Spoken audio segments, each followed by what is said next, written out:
প্ৰথম প্ৰশ্ন, তেজ পৰিষ্কাৰ কৰিবলৈ গৰম পানীৰ লগত কি খাব লাগে?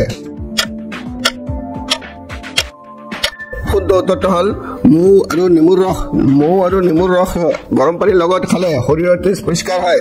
নহৰু আৰু গাখীৰ একেলগে খালে কি হয়?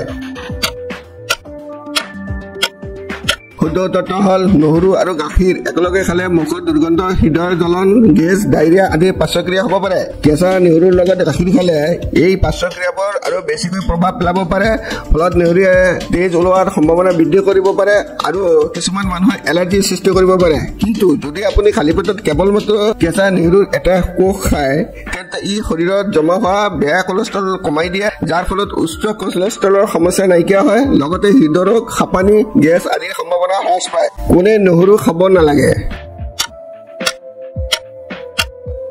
শুদ্ধ উত্তৰটো হ'ল যদি আপোনাৰ তেজত হিমোগ্লোবিনৰ মাত্ৰা কম হয়, তেন্তে আপুনি নহৰু একেবাৰেই খাব নালাগে। কাৰণ তেজত হিমোগ্লোবিনৰ মাত্ৰা কম হ'লে নহৰুৰ পৰা আপোনাৰ হেমেলাইটিক এমিনিয়া ৰোগ হ'ব পাৰে।